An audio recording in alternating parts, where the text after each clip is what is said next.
저는 북한에서 왔습니다. 한국에 와서 놀랬던 것 한 가지가요, 남한교회가 북한을 위해서 너무 많은 기도를 했다는 걸 알고 놀랬습니다. 왜냐, 그것 때문에 북한에서 얼마나 놀라운 하나님의 역사가 일어나는지를 저는 알기 때문에 그래요. 그런데 그 다음 또 놀랬던 건 뭐냐면, 정작 남한교회 많은 성도님들이 북한을 위해서 많은 기도를 했는데 그 자기 자신들이 했던 그 기도 때문에 북한에서 무슨 일이 일어났는지를 아무도 모른다는 거예요. 그래서 제가 그것을 전하기 시작했습니다. 여러분들이 했던 기도 때문에 그 기도를 들으시고 하나님이 북한에서 얼마나 놀라운 역사를 행하셨고 지금도 행하고 계시는지 오늘 이 시간 그걸 우리가 같이 보는 시간 됐으면 좋겠습니다. 오늘은요, 어떤 하나님에 대한 지식 하나를 더 알아가는 게 아니고 북한을 향한, 또 우리나라를 향한 하나님의 그 마음을 여러분들이 좀 느끼고 돌아가는 날이 됐으면 좋겠습니다. 6.25 전쟁 후 김일성은 북한 땅에서 이렇게 제일 먼저 했던 일이 뭐냐면 교회를 없애버리는 일을부터 시작을 했습니다. 새로운 나라를 건국하는 데 있어서 가장 큰 걸림돌은 교회였어요. 그래서 교회를 깨끗이 숙청했습니다. 김일성은 수단과 방법을 가리지 않았어요. 왜 그랬냐? 김일성은요, 그 땅에서 하나님이란 이름을 지으려고 했습니다. 교회를 없애버리려고 했습니다. 왜 그래야만 하느냐? 하나님 필요 없어. 순수 우리 인간들만의 힘으로 낙원을 건설할 수 있어 하는 신념을 갖고 있었던 거예요. 그게 공산주의 사상이었고 그게 사회주의 이념이었어요. 그래서 그 땅에는 놀랍게도 김일성이 했던 이 작업은 완벽하게 성공했다는 거예요. 6.25 전쟁 후 북한에서는요, 교회가 흔적도 없이 사라졌어요. 믿는 사람들은 다 남한으로 도망갔거나 도망가지 못한 사람들은 다 지하로 들어갔어요. 그랬더니 세상이 어떻게 바뀌었냐면요, 진리가 사라집니다. 세상에서 진리가 사라지니까 사람들이 무엇이 거짓인지를 분별해낼 수가 없었다는 거예요. 그냥 힘센 사람이 말을 하면 다 그것이 진리가 됐어요. 그러다 보니까 진리가 사라진 자리에서 거짓이 진리의 힘을 얻고 왕노릇하기 시작했다는 거예요. 그러니까 그때부터 어떤 일이 일어났냐면 70년대 중반부터 북한에서는 김일성 절대화 작업이 시작됐습니다. 김일성 절대화 작업이 뭐냐면요, 당시 김일성은 일반적이고 평범한 대통령 중에 한 사람이었어요. 그런데 이 절대화 작업에 의해서 김일성의 위치가 변합니다. 어떻게 변하냐?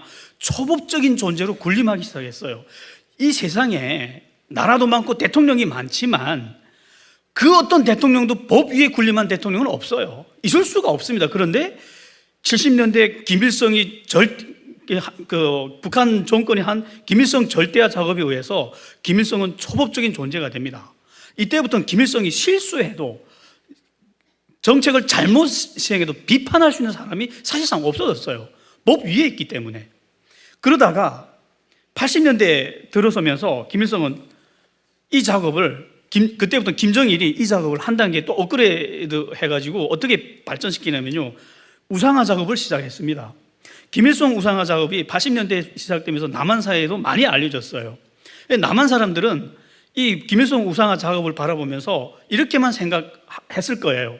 북한이 가는 곳마다 김일성 동상을 세워놓고 김일성 찬송가를 부르고 이렇게 김일성을 향해서 열광하고 이런 사람들을 봤을 거예요. 이거는 김일성 우상화 작업의 현상이지 핵심은 아니었다는 거예요.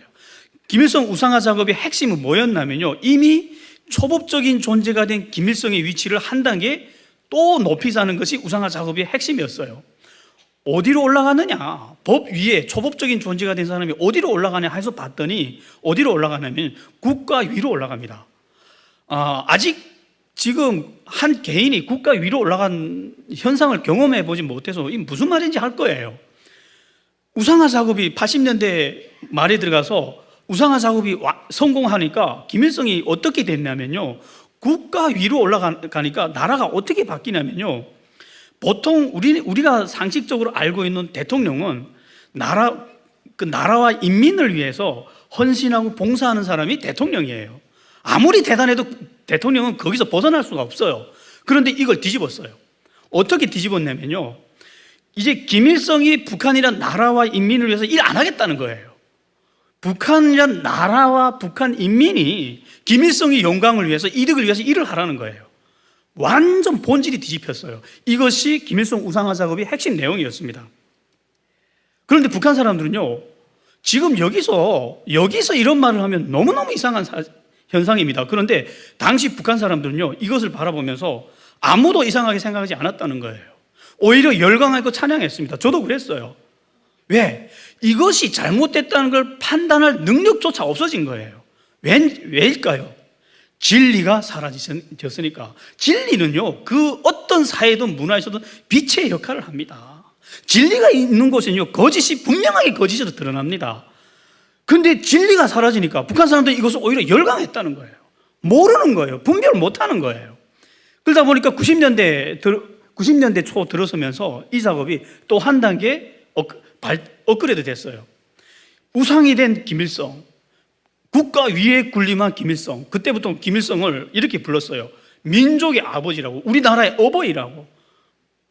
그러다가 90년대 들어서면서 김일성은요, 신격화 작업이 시작됐습니다. 제가 한국에 와서 기독교를 만나보니까 기독교가 가지고 있던 모든 경배 체제가 김일성에게 그대로 적용됐어요. 믿음이 강요되기 시작했고요. 한 주일의 하루는 김일성에게 예배하는 날, 그러니까 예배 형식하고 똑같은데 내용은 조금 바꿔서 김일성에게 충성을 헌신하는 날로 바꿨고, 그리고 기독교가 가지고 있는 10계명이 그대로 김일성에 가서 10대 원칙으로 둔갑했습니다. 그러면서 김일성은 성경에서 하나님 이름 빼고 거기다 김일성을 갖다 놓으면요, 하나도 틀리지 않는 사람이 됐어요. 김일성이 이렇게 자꾸 완전 신의 자리에 올라가고 하나님의 자리에 올라갈 때 결국 김일성은요, 북한 땅에서 교회를 몰아내고 진리를 지워버리고 자기가 하나님 자리에 들어갔다는 거예요. 그럴 때 남한교회는 기도했다는 거예요. 전 한국 와서 그걸 알게 됐어요. 얼마나 뜨겁게 기도했는지를 배웠어요. 한때 북한산이 주립 통제가 됐다는 얘기도 들었어요. 너무 사람들이 많이 올라가서 기도를 하는 바람에 그때 그런 기도 속에서 북한에서 하나님이 일을 하셨다는 거예요. 무슨 일을 하셨느냐? 기적을 행하기 시작했어요. 어떻게 기적을 행하셨냐면, 하나님의 기적이, 저는 북한에 있을 때 처음에는 그것이 기적인 줄 몰라봤어요. 왜 몰라봤냐면요, 기적이 너무 거대하게 오니까 기적이란 걸 몰랐던 거예요. 그러다가 하나님의 은혜를 받고 나서야 이게 놀라운 기적이란 걸 보완했어요. 우리 이제부터 같이 봅시다. 하나님이 어떤 기적을 행했는지. 어떤 기적을 행했냐면요, 70년대 중반부터 북한 땅에서는 농업 생산량이 떨어지기 시작했어요. 농사가 안 되기 시작했어요. 근데 안 되는데 이렇게 안 됐어요.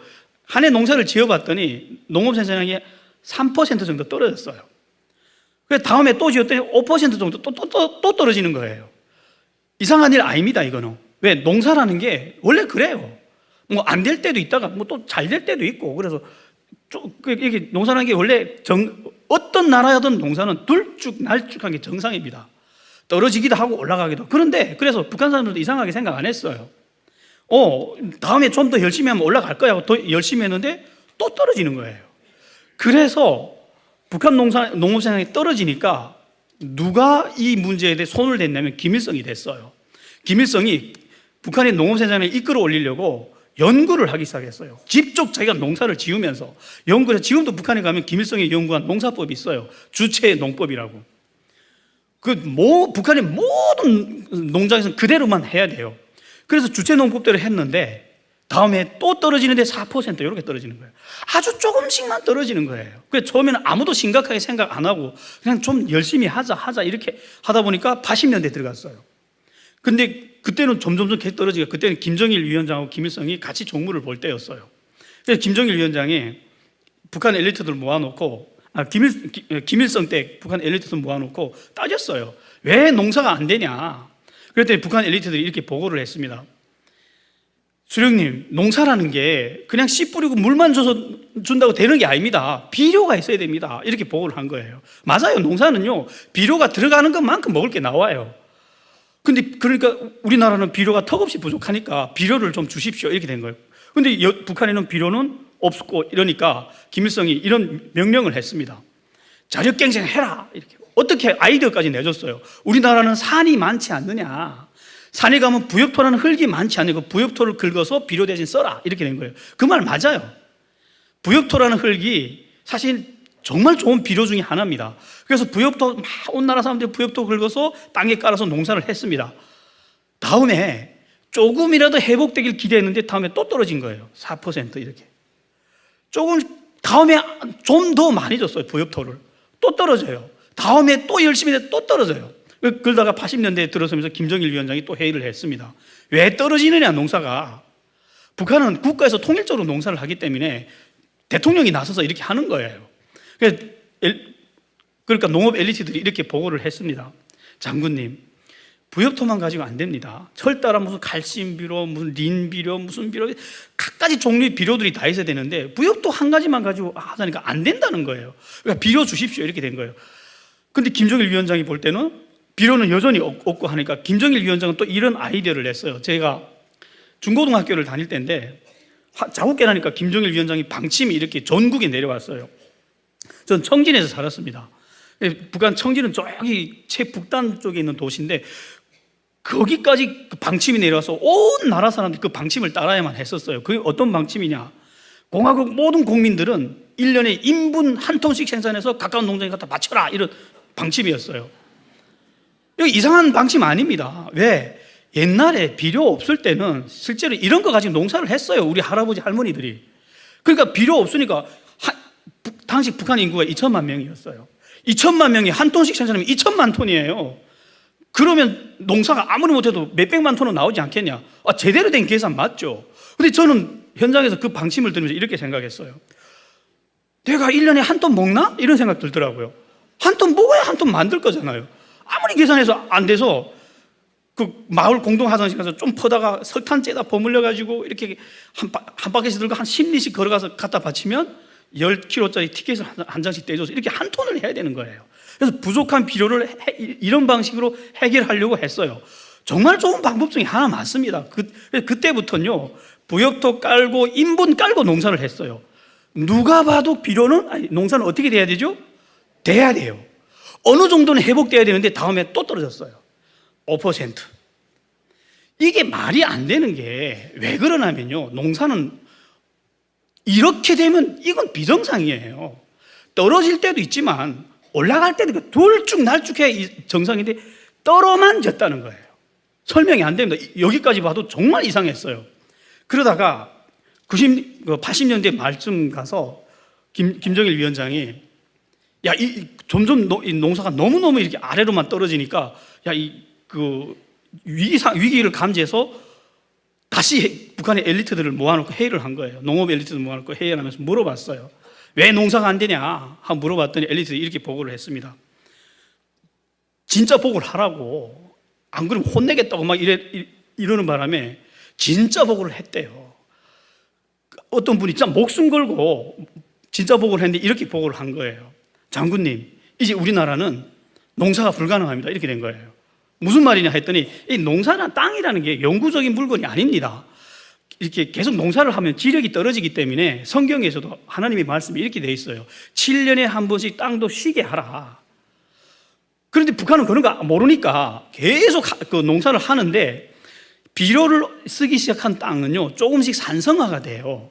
그러면 주기적으로 중성화하는 비료를 해서 중성화를 해야 땅을 계속해서 쓸 수 있는데 중성화하는 필요가 없으니까 그냥 계속 하기만 한 거예요.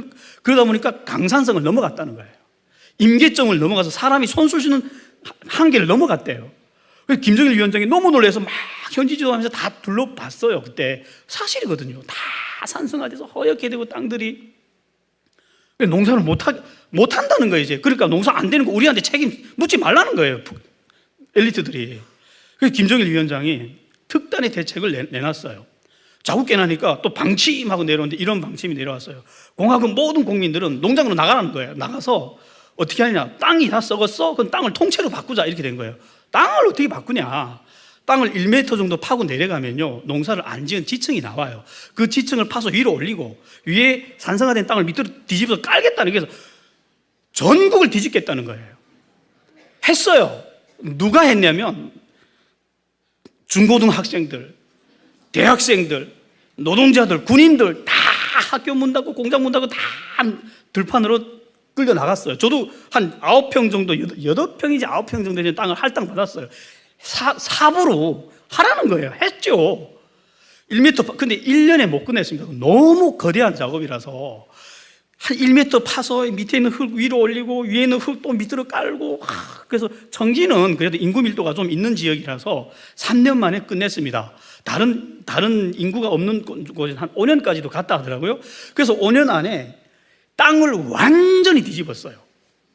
그리고 완전히 새 땅이 드러난 거예요. 그 위에 부엽토 깔고 인분 깔고 그리고 농사를 했습니다. 농사 어떻게 돼야 되죠? 풍년을 기대했어요. 근데 또 5% 떨어졌다는 거예요.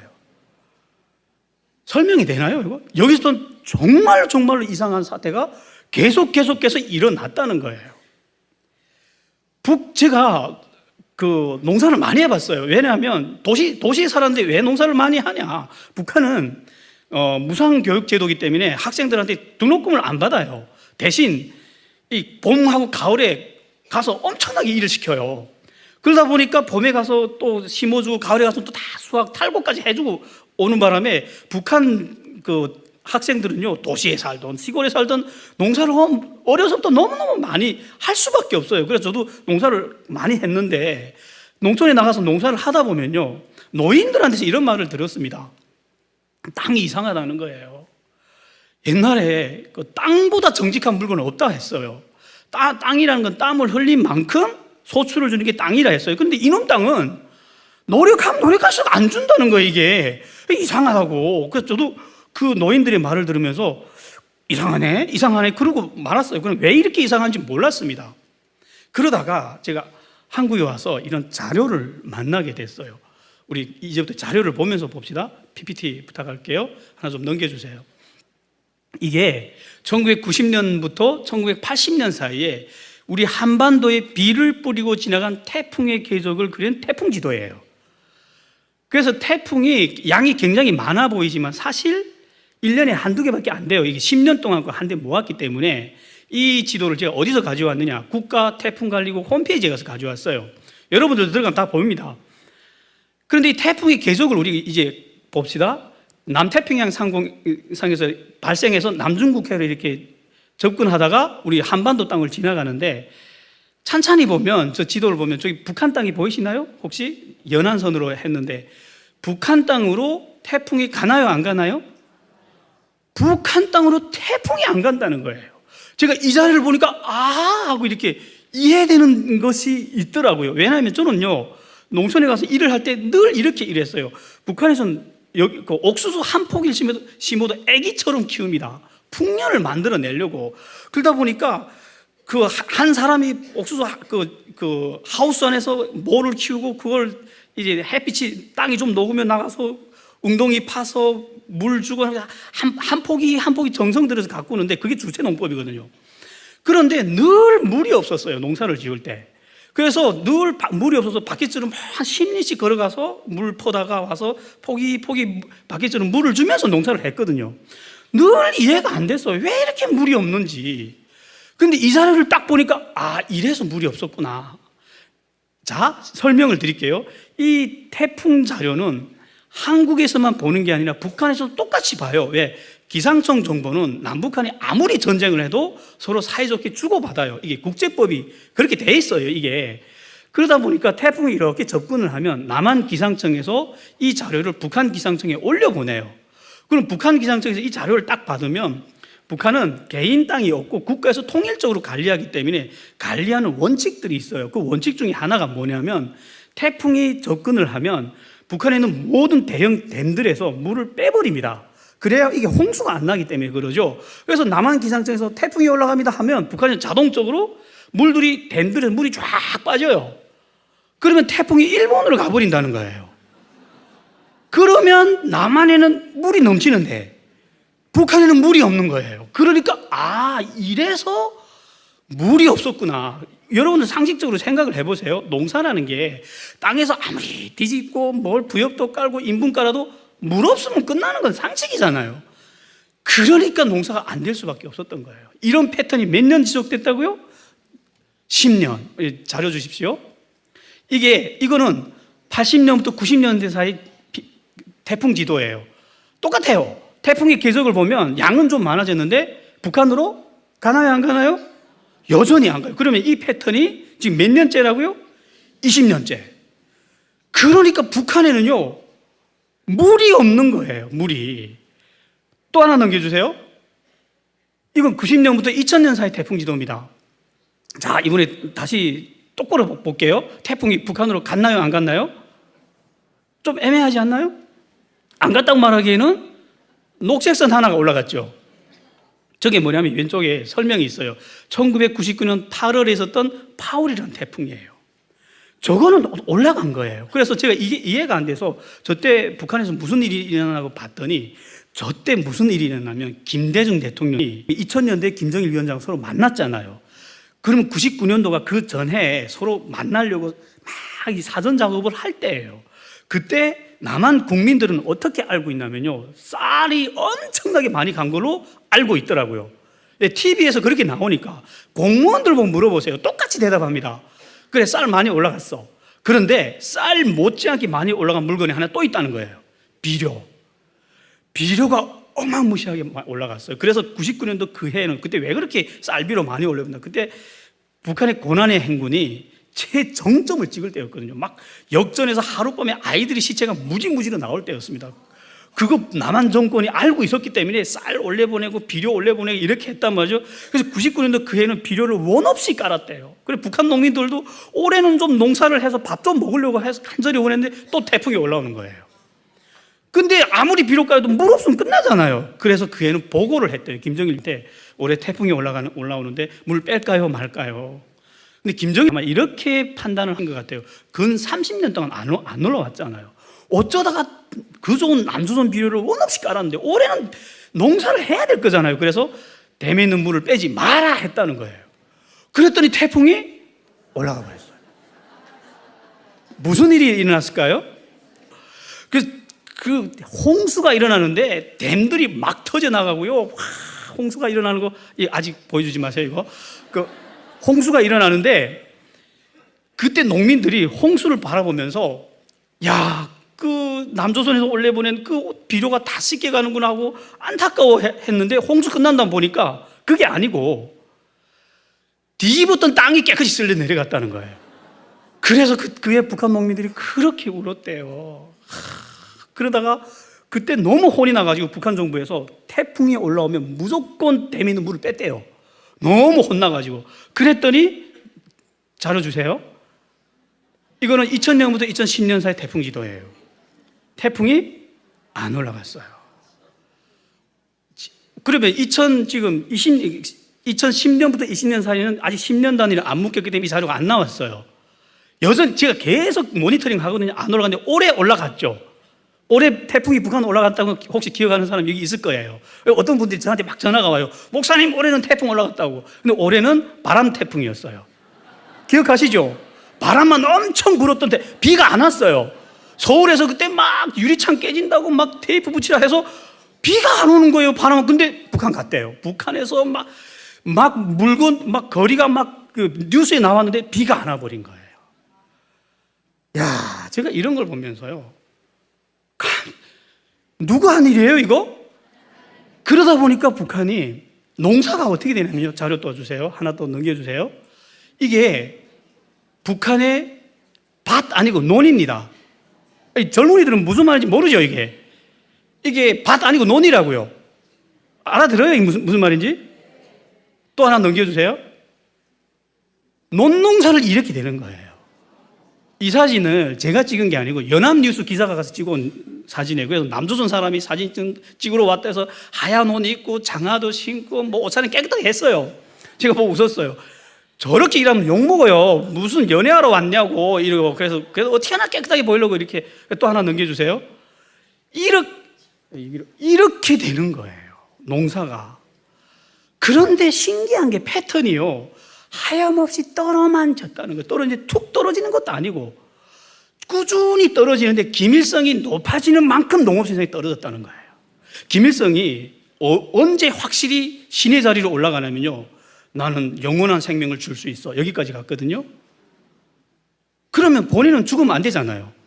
그래야 논리적으로, 그래서 난 안 죽어 하던 그 해 죽었어요. 그게 1994년도거든요. 1994년 7월 달에 김일성이 죽습니다. 제가 그때 그 수모 예배 드리다가 막 사람들이 일사병 걸리고 그래서 기억에 있어요, 지금. 그 해는요, 북한의 농업생산이 완전 제로까지 떨어졌어요. 제가 그걸 봤어요, 눈으로. 그래서 제가 그 해에 막 김일성이 죽어도 왜 이렇게 죽냐, 막 너무 고생스러워가지고 그러다가 그 해 가을에 학교 갔다 오는데 저는 학교에 찔러가는 길에 논밭이 있었는데 보통 가을이면 논밭을 군인들이 총 들고 지켰습니다. 안 그러면 다 털어가니까 이게. 그 해는 지키지 않았어요. 그래서 이상해서 왜 안 지키냐 했더니 제 친구가 그러는 거예요. 너 들어가 보면 안다 해서 제가 들어가서 벼를 이렇게 훑었어요. 한 알도 없더라고요, 쌀이. 그때 제 마음에 이런 두려운 마음이 들어왔어요. 이제 우리는 어떻게 되지? 그리고 95년도에 배급 시스템이 붕괴됩니다. 완전히 누군가 계획이라도 해놓은 것처럼 농업생산이 꾸준히 떨어진 김일성이 높아지는 것만큼 꾸준히 떨어지다가 95년도에 배급 시스템이 붕괴되면서 그 유명한 고난의 행군이 시작이 돼요. 그래서 저도 집에서 저희 어머님이 의사예요. 근데 누님이 2명 굶어 죽었어요. 그래서 저도 굶어 죽기 싫어서 중국으로 탈북했던 사람이에요. 그래서 중국에서 하나님 믿고 지금 이렇게 목사가 된 사람이에요. 그런데 제가 이런 자료를 보면서요, 처음에는요, 너무 놀래가지고요. 왜냐하면 제가 만난 하나님은요, 좋으신 하나님이에요. 저를 살리겠다고 아들을 십자가에 보내신 분이에요.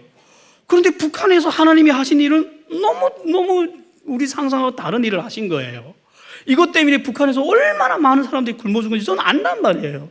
그러니까 저는 이게 너무 충격인 거예요. 그래서 덮어버렸어요. 이게 내가 뭔가 잘못 봤어요. 이거 덮어버렸는데 하나님이 제 마음에 이런 은혜를 주시더라고요. 성경의 말씀을 통해서 레위기 26장하고 신명기 28장에 보면요, 하나님의 말씀이, 이런 말씀이 기록이 되어 있습니다. 하나님이 자기 백성인 이스라엘 백성들하고 약속을 해요. 어떤 약속을 하냐면 너희가 내 명령에 순종하고 나 외에 다른 신을 섬기지 않는다면 내가 너희들한테 복을 줄게, 이렇게 약속을 했어요. 그리고 축복의 목록을 다 이렇게 기록을 했어요. 여기까지 남한 분들이 잘 알더라고요. 근데 축복이 끝나면 완전히 뒤집힌 말씀이 또 나와요. 그러나 너희가 나를 떠나서 다른 신을 섬기고 내 명령에 순종하지 아니하면 내가 이 모든 축복을 뒤집어서 저주와 재앙을 내리겠다고 약속했어요. 그냥 약속만 한 게 아니고 목록까지 기록했어요. 그 저주 목록, 재앙의 목록을 다 기록을 했는데 제가 그 부분을 읽는데, 여러분 집에 가서 오늘 한번 읽어보세요. 그 재앙의 목록인데 북한의 문자 그대로 다 나타났다는 거예요. 거기서 보고 전 충격을 받는 거예요. 제가 여기서 큰 것들만 몇 가지 소개해 드릴게요. 하나님이 이렇게 약속을 했습니다. 내가 너희들에게 각종 질병을 들이붓겠다 이랬어요. 애굽 사람들한테 부었던 질병을 돌이켜서 너희들한테 부어버리겠다 했는데, 이게 북한에서 이게 어떻게 나타났냐면요, 북한은 이렇게 여러분들이 보시기에는 모든 것이 다 낙후된 나라 같지만, 뭐 낙후된 건 또 있지만 발전된 것도 있어요. 어떤 면이 발전됐냐면, 북한은 무상치료 국가이기 때문에 국가에서 모든 그 예방주사를 공짜로 무료로 놔줍니다. 근데 와서 공짜로 맞으면 사람들이 와서 맞지를 않아요. 그러니 의사들이 학교 공장까지 찾아가서 놔줘요. 그래야 전염병이 안 돌기 때문에. 그래 병이 나면 나라에서 공짜로 고쳐야 되기 때문에 돈이 더 많이 들어가거든요. 그러다 보니까 북한은 사실상 유행성 질병이 80년대에 들어서 없어져요. 진짜 그러니까 독감 계절이 옵니다 하면 의사가 먼저 나타나서 독감 예방주사 전 국민이 다 놔버리거든요. 그럼 독감이 안 돌거든요. 그랬던 나라가 90년대 초에 갑자기 콜레라라는 병이 도는 거예요. 콜레라라는 병이요, 현대에 없어진 병입니다. 이거 조선시대에 있던 병이에요. 근데 전 청진에서 갑자기 학교 나오지 말라는 휴교령이 내려가지고 학교 나오지 말래요. 한 보름 동안. 그래서 전 어릴 적에 지금도 기억나요. 학교 나오지 말래요. 그래서 너무 좋다 이러고 한 보름 동안 놀다가 학교 나갔더니 3명이 죽은 거예요. 그때 저는 이렇게 생각했어요. 야, 난 살았다, 다행이다 했는데 콜레라는 시작이었어요. 전염병이 파도처럼 들어오는데 콜레라, 파라티푸스, 홍역, 악성계질, 장티푸스, 야, 이 공포는 상상 초월합니다. 이게 지나가면 또 저게 오고 저거 지나가면 또 저거 오고. 이건 재앙의 징조의 시작이었어요. 그리고 하나님이 뭐라고 또 약속했냐면요, 하늘은 철과 같이 되고 땅은 놋과 같이 될 거야. 하늘에서 비를 안 주고 땅에다는 철판 위에다 씨를 뿌린 것처럼 풀이 안 자라게 하겠다는 거예요. 뭐 아까 그림 봤죠? 실제로 그렇게 됐단 말이에요. 이게 1단계 재앙이래요. 내가 이렇게 1단계 재앙을 내렸는데 너희가 회개하고 돌이키지 않는다. 그럼 이보다 7배 더 두려운 2단계 재앙을 내리겠다고 약속했어요. 그 2단계 재앙이 뭐냐? 너희가 의지하는 양식을 끊어버리겠다고 약속했어요. 실제로 95년도에 배급 시스템이 완전히 붕괴해요. 그러니까 배급 시스템에 절대적으로 의존해서 살던 사람들이니까 대책 없이 그냥 무리로 굶어 죽기 시작한 거예요. 300만 명이 굶어 죽었어요. 처음 듣나요? 300만 명 굶어 죽은 거? 야, 이거 온 나라가 다 하는 것 같은데, 정말 북한에 좀만 관심 있는 사람들 이거 다 합니다. 300만 명이 굶어 죽었다는 거. 그렇게 양식이 끊어졌어요. 어떻게, 저는요, 한국에 오니까 청년들이 저한테 이렇게 말을 하더라고요. 쌀 없으면 라면 먹지 뭐하러 여기 왔냐고. 저는요, 북한에서 쌀 구하려고요, 저뿐 아니라 온 나라 사람들이 집에 돈 될 만한 물건을 배낭에 넣고, 옷이요, 재봉틀이요, 이런 거 집에 놓고 배낭에 놓고 행방이라는 거예요. 정처 없이 간 데서 행방이라고 그래요. 그냥 먹을 게 있을 만한 곳을 다 다녀요. 산과 들과 바다로. 너무 놀라운 게요, 산에 가면 산 열매 없고, 들에 가면 곡식이 안 자라고, 바다 가면 바다가 텅텅 비었어요. 노인들한테서 이런 얘기 들었어요. 외정 때도 흉년이 왔는데 이렇게는 안 왔대요. 바다가 흉년이 들면 땅이 풍년이 들었대요. 땅이 흉년이 들면 산이 또 풍년이 들면서 사람은 먹고 살게 해줬대요. 근데 북한은 어디로 가도 먹을 게 없는 거예요. 게을러 빠져서 굶어 죽은 거 아닙니다. 여러분들 같으면 살 재간이 있습니까? 그런 곳에서. 바다 가면 고기 없고, 들에 가면 양식 없고, 산에 가면 열매 안 나오는데, 길에 가다가 쓰러져 그냥 죽는 거예요. 그럼 집안에 있던 애들은 다 꼬재비가 되는 거예요. 말씀이 그대로 된 겁니다. 그러다가 하나님이 또 이렇게 약속했어요. 끔찍한 흉년이 계속되게 할 거야. 지금 북한의 흉년은 이렇게 쭉 아래로 떨어다가 세상에 밑에서 쭉 직선이에요. 지금도 제가 계속 모니터링 하거든요. 요즘 농사 어떻게 돼요? 올해도 지금 농사 안 돼서 문재인 대통령이 1,400만 톤인가 보낸다고 그랬잖아요. 북한이 안 받겠다 그랬잖아요. 이 정보부를 통해서 안 가요. 북한이 또 농사 안 돼서 또 사람들이 굶어 죽는다는 거. 보내겠다는데 김정은이 자존심 때문에 안 받겠다 하는 거예요. 그냥 농사가 어떻게 되냐면요, 북한하고 남한은 땅재는 면적 단위가 달라요. 여기는 헥타르 이러는데 북한은 정보 이래요. 한 정보에서 풍년 아니고 정상 일반 소출을 할 때 옥수수가 15톤 좌우가 나오면 그냥 정상 소출이라고 봐요. 벼는 한 17톤이 나오면 정상 소출이라고 봅니다. 요즘 어떻게 나오냐? 석톤, 녹톤이 겨우 나온대요. 여러분 혹시 세계사를 배우면서 이런 나라를 본 적 있어요? 30년 동안 농업생산이 쭉 떨어만지다가 밑에서 수십 년 동안 또 쭉 직선이 날아. 본 적 있으세요? 이건 기적 아니에요? 너무 거대해서 그 기적을 맞는 사람들이 기적인 줄 느끼지 못하는 거예요. 너무 거대한 기적이 오니까. 이게 2단계 제약입니다. 이렇게 했는데도 여전히 돌이키지 않는다. 그러면 또 7배 더 두려운 3단계 재앙을 내리겠다고 약속했어요. 그 3단계 재앙이 뭐냐? 내가 너희의 땅을 황무하게 해버리겠다. 땅이 황무한 걸, 제가 북한 땅이 황무하다는 걸요, 중국 가서 배웠어요. 중국에 탈북에 갔더니 이 두만강이랑 강이 국경이에요. 강이 국경이니까 꾸불꾸불해서 이렇게 꽂지가 않아요. 그런데 중국 땅에 서서 딱 북한을 바라보면요, 정확히 국경을 따라서 중국 땅에는요, 옥수수들이 키를 넘어가요. 시커먼 영양이 좋아가지고 시커먼 키를 넘어가는데 북한에는 노란 것들이 무릎에 닿아요. 중국 농부들이, 교회도 안 다니는 농부들이 저한테 이렇게 말을 해줬어요. 야, 너가 나라는 하늘에 무식에 있어가지고 하늘에서 내린 천재라, 천재. 왜 그러냐고 했더니 저거 보여주는데 이런 걸 보여주더라고요. 강이 국경이다 보니까 강 사이에 섬들이 있어요. 그럼 이 섬은 어느 나라 땅인지 애매해집니다. 그래서 중국하고 북한에서 서로 나눠 가졌어요. 이렇게 첫 번째 거 중국 거 하면 두 번째 거 북한 거 이런 식으로 나눠 가졌는데, 중국령 하면 잡초가 돋아요. 북한령 하면 자갈밖에 없어요. 저걸 어떻게 사람이 하냐고. 야, 이런 현상 너무 많아요. 그러면서 북한 땅이 정말 황무하다는 거. 최근에 북한의 산이 다 벌거벗고 민둥산이 돼가지고 그 국제사회에 다 알려졌잖아요. 그래서 지금도 나무 심는 분들은 북한 땅에서 받아들여줘요. 지금도 올라가요. 한국이 나무 심는 데서는 국제적으로 성공한 나라잖아요. 올라갔다 오신 분이 한 분이 저보고 이런 얘기를 하더라고요. 야, 너희 나라는 왜 새가 없냐? 그러더라고요. 왜 그러냐 할까? 나무를 심는데 새가 없으면 의미가 없대요. 왜? 나무 씨를 퍼뜨려주는 게 새들이 퍼뜨려준대요. 근데 나무 심해보니까 새가 없더라는 거예요. 그래서 왜 없냐고요? 당연한 거 묻냐고. 거기선 새를 고기로 본다고. 여기서 새가 뭐 사람을 친구로 알더라고. 그 새가 어디서 살겠냐고. 뭐 걔들이 국적 있는 것도 아니고 조그만 나라 오면 한국인데 다 탈북해서 남한 온 것 같다고. 이게 무슨 말인가 하면요, 그 정도로 황무했다는 거예요. 야, 상상 초월한데요. 저 어릴 적에 북한 땅은요, 막 그 개울에서 이 물장난 치다가 넌닝구 벗어서 이렇게 들면요, 올챙이, 미꾸라지, 별의별 고기 한 줌씩 나왔어요. 얼마나 비옥한 땅인지 저 기억하고 있습니다. 근데 수십 년 동안 그렇게 황무해진 거예요. 또 하나님이 이렇게 약속했어요. 내가 너희를 여러 민족 가운데 흩어버리겠다. 흩어지는데 이렇게 흩어진대요. 쫓는 사람이 없는 데도 흩어진대요. 세상에 쫓지도 않는데 왜 도망갈까요? 찬찬히 볼까요?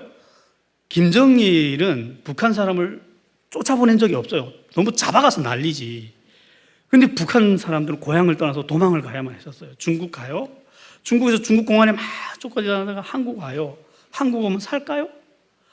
탈북자들이 중국에서 한국 오면요, 처음에는 지옥에서 천국 옵니다. 너무 좋아해요.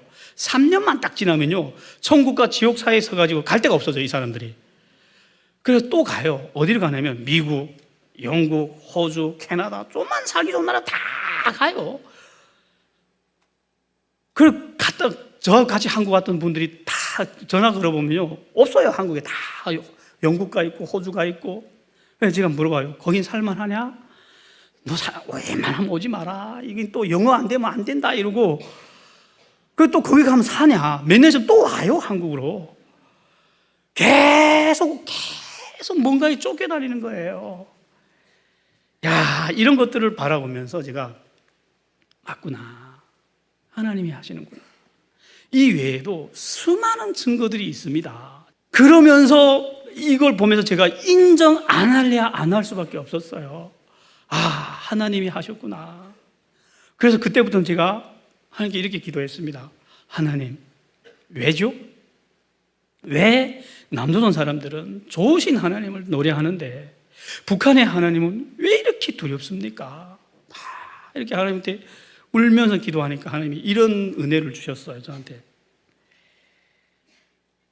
그럴 수밖에 없었던 하나님의 이유, 그게 뭐냐면요, 북한 사람들은요, 살아가는 방식이 남한 사람들하고 다릅니다. 어떻게 사냐면 배급 시스템에 의해서 살았어요. 여러분들은 열심히 공부해서 능력 키워서 나가서 자기 능력으로 돈 벌어서 먹고 살잖아요. 북한 사람은 그게 아니에요. 배급, 국가에서 배급을 주는데 이 배급 시스템은 쌀만 나눠주는 시스템이 아니에요. 뭐냐면 사람이 요람에서부터 무덤까지 국가가 모든 것을 책임지는 시스템이 배급 시스템이에요. 태어나서 그 소학교를 가면 교복이 공짜로 나와요. 김일성이 선물로. 사탕과자가 나오는데 당연히 먹어야 돼. 사탕과자를 주면서 아버지 장군님 고맙습니다 경배해야 먹게 해요. 공채까지 선물로 공짜로 나와요. 그 다음에 그 중학교, 고등학교, 대학교 가도 다 무상이고 교복부터 다 공짜예요. 병원도 공짜, 죽어서 관까지도 공짜로 선물로 나와요. 그러면 이게 얼마나 무서운 영적인 힘을 가지기 시작하냐면요, 사람은요, 신앙이라는 게 뭘 보고 신앙이라고 하냐면요, 언제부터 믿는다라고 말을 하냐면, 우리가 하나님을 믿는다 할 때는 하나님이 나한테 먹을 것과 입을 것을 주기 때문에 내가 먹고 살아, 이렇게 인정하면 그때부터 믿는다 그래요. 왜냐? 인간은 먹고 마시지 않으면 생존이 불가능한 존재이기 때문에 누가 나에게 먹을 것과 입을 것 주는가를 중요할 수밖에 없어요. 그런 그래서 하나님이 계속 강조하는 게 내가 너희가 생존할 수 있는 햇빛과 공기와 비와 먹을 걸 다 준다 이렇게 가르치는데 북한 사람들은 자, 애기 태어나서 죽는 날까지 누가 우리에게 먹을 것과 입을 걸 주죠? 김일성이요. 신이 안 되면 이상한 거였어요. 그러니까 김일성이 신이 되어가는 걸 저항을 안 하고 오히려 열광하고 찬양했어요. 그럼 하나님의 입장에서 볼까요? 북한 사람들은 김일성과 김정일이 우리에게 먹을 것과 이룰 걸 준다고 믿고 있으니까. 그래서 저게 자꾸만 힘이 세지고 절대자가 되고 높아지면 전능해져가지고 우리에게 이 밥에 돼지고기국을 먹는 세상을 만들어줄 거야 이렇게 믿은 거예요. 하나님의 입장에 용납할 수 없는 제약이 이게 우상숭배입니다. 그래서 하나님이 아니야 내가 주는 거야 하고 말씀을 하고 싶으신데 세상에 교회가 없네요. 크리스찬도 없네요. 목사도 없고 성경도 없고 그 하나님의 말씀을 입으로 전달할 사람이 없네요. 하나님의 입이 없어요. 말씀을 못 하실까요? 아니요. 그때면 하나님 말씀을 해도 안 듣고 말씀하는 사람도 없고 이러면 그때는 자연을 가지고 말씀을 시작해요. 좋아, 내가 다 걷어갈게. 정말 김일성과 김정일이 너희들한테 먹을 거가 이걸 주나 봐라 하고 다 걷어갔다는 거예요. 이런 걸 보고 자연 계시라 그래요. 여러분들이 지금 성경을 보는 거 직접 성경 우리 인간의 언어로 하나님 말씀 듣는 거 특별 계시라 그래요. 이거 얼마나 큰 은혜인지 모릅니다. 이거. 그래서 이 자연 계시가 왜 무서운가 하면요 알아들을 때까지 때립니다. 그러니까 북한 사람들이 그렇게 많이 굶어 죽는데도 계속 흉년이 오고 쫓겨가고 굶어 죽고 이러는 거예요. 이 소리 없는 음성 하나님의 자연 계시 북한 사람들이 들었어요. 어떻게 들었는지 아세요? 1999년도에 무슨 일이 있었냐면 김정일이 아버지 김일성이 묘지를 건설해요. 묘지를 신축한 게 아니고 리모델링 했어요. 원래 김일성이 쓰던 집무실을 한국식으로 말하면 청와대를 미이라를 보관하는 묘지 창고로 리모델링 하는데 7억 8천만 달러를 썼대요. 그걸 북한 사람들이 다 본 거예요. TV로 다 내보냈으니까. 그때 정말 많이 굶어 죽을 때였거든요. 그때 그걸 바라보면서 2억 달러만 쓰면 북한 사람들이 배 터지게 먹인대요. 근데 7억 8천만 달러를 그렇게 지방에서 사는 시체들이 막 쌓이는데 저거 뭐 하나 봤더니 묘지 건설하는데 7억 8천만 달러를 쓴 거예요. 그때 그걸 바라보면서 북한 사람들이 마음에서 이걸 느낀 거예요. 저거는 신이 아니구나. 저거는 인간도 아니구나. 저거는 악마구나 하고 그에 향했던 절대적인 신뢰와 숭배를 완전히 돌이켰어요. 이게 얼마나 놀라운 기적인지 아세요? 제가 중국에 탈북했을 때 제가 어떻게 살았냐면요. 중국에 탈북하니까 중국 사람들은 김일성, 김정일을 무서워 안 해요. 존경도 안 해요. 그래서 함부로 말을 해요. 너가 나라 김정일이 말이야 이래요. 너무 제가 흥분해가지고 이게 어디서 우리 장군님 성함을 함부로 막 불러댄다고 막 싸우고 그랬어요. 저뿐 아니라 모든 탈북민들이 똑같았어요. 누나가 굶어 죽고 가족이 해체되면서도요 그에게 향했던 믿음과 신뢰는 변하지 않았어요. 이런 믿음 봤어요? 이런 거 보고 반석 같은 믿음이라 그래요. 이런 믿음을 허물 수 있는 힘은 사실상 없습니다. 그런데 99년도 그 해 전국에서 동일하게 우와라 허물어졌습니다. 누가 한 일일까요? 하나님이 하신 일이에요. 놀라운 하나님의 기적이었어요. 수십 년의 기적과 재앙을 통해서 그 나라를 말리면서 북한 사람들에게 김일성과 김정일이 너에게 먹을 거가 입을 주는 것이 아니라고 가르쳤는데 그 음성을 들은 거예요. 북한 사람들이. 그리고 완전히 돌이켰어요. 그 다음 북한 땅에 하나님 복음을 집어넣기 시작하는데 놀라운 방법으로 또 복음이 들어가요. 탈북민들이 하루에도 수백 명씩 탈북했다고는 다 거의 한 90% 이상은 교회에서 교회 도움받아서 밥 먹고 옷도 입고 하다가 또 수백 명씩 잡혀가요.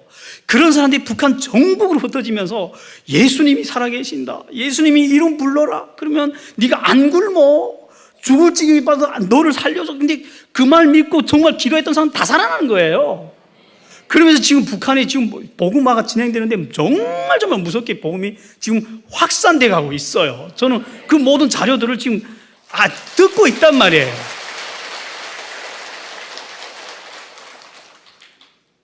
한 가지 부탁할게요. 제가 2년 전만 해도 이 나라 분위기가 어땠냐면요, 당장 통일이 올 것처럼 그랬어요. 막 김정은 막 판문점에서 뭐 대통령들이 막 옆집처럼 만나지 이러니까 그때 저 그랬어요. 통일 대통령들이 가져오는 거 아닙니다. 이 나라의 통일은요, 우리 이때까지 자료 봤죠? 누가 지금 준비하고 있죠? 이 나라의 통일은 하나님의 은혜로 선물로 올 거예요. 어떤 트럼프가 힘이 세서 김정은이 갑자기 해가닥 뒤집어져서 통일 절대로 안 와요. 이 나라 통일은요, 하나님이 선물로 주실 거예요. 안 믿는 사람이 봐도 이건 하나님이 준 거라고 믿을 수밖에 없게 그렇게 올 겁니다. 이때까지 하나님이 하신 일이 있거든요. 왜? 제가 받은 은혜가 있어요. 제가 막 이거 하나님이 이런 은혜를 받고 이렇게 기도하러 하는데, 기도하는 저에게 하나님이 이런 은혜를 주시는 거예요. 한번 하루는 천보산 기도원에 올라가서 빈방에 들어가서 막 기도했어요. 하나님, 그래도 너무하다고. 그 사람들이 뭘 안다고 그렇게 많이 지금도 죽어가는데 하나님이 저한테 이런 은혜를 주셨어요. 그래, 나 많이 죽였다. 그러나 여기서 때려서 돌이켜야 돼. 안 그러면 다 지옥 가잖아. 그러면서 하나님의 그 아픈 마음 저한테 이렇게 넣어주시는 거예요. 야, 저 근데 숨이 끊어지는 줄 알았어요. 너무 아파가지고. 이게 아파서 떼굴떼굴 굴면서 울면서 이게 하나님의 마음이었구나. 사랑하는데 때릴 수밖에 없는 하나님의 마음. 그러면서 하나님이 저한테 이런 은혜를 주셨어요. 너 북한을 위해서 뭐 구한다? 그러지 마라. 너 구하기 전에 나 다 안다. 네가 이름도 모르는 저 사람들을 위해서 구하기 전에 나 다 안다. 야, 나보다 네가 북한을 더 아냐? 나 다 안다. 그런 거 구하지 마라. 그냥 나하고 나란히 서서 저 북한을 바라보면서 울어라. 그러는 거예요. 그러면서 하나님의 아픈 마음이 이런 거구나 하고 막 우는데 하나님이 이런 은혜를 주시는 거예요. 이때까지 저한테 보여줬던 이 모든 기적의 은혜를 하나님이 하셨던 일을 통째로 뒤집으라는 거예요. 너는 왜 나쁜 것만 보냐고. 그 다음에 제 앞에 경이로운 것이 하나 보이는 거예요. 한번 다 뒤집어 볼게요. 이게 뭐냐면, 통째로 뒤집으면 어떤 메시지가 나오냐면요, 나는 반드시 북한을 다시 찾을 거야 하는 하나님의 음성이에요. 이거 안 보이시나요? 그러면서 제가 뭘 깨달았냐, 북한은 저주받은 게 아니라 징계를 받았구나. 사랑하기 때문에 때렸다는 걸 알게 됐어요. 만약 버렸다면 때리지도 않습니다. 상관 안 해요. 왜? 자기 자식이 아니니까. 그냥 북한은 자기 자녀니까 때리는 거예요. 그래서 북한은 기회가 있을까요? 없을까요? 예. 그리고 하나님이 수십 년 동안 북한에 저런 일을 해오셨다면 이제는 손 털고 나 앉았을까요? 아니요. 그런 일은 없어요. 북한은 희망이 있구나. 그래서 제가 보면서 북한은 희망이 있고 하나님 손에서 북한이 회복되겠구나.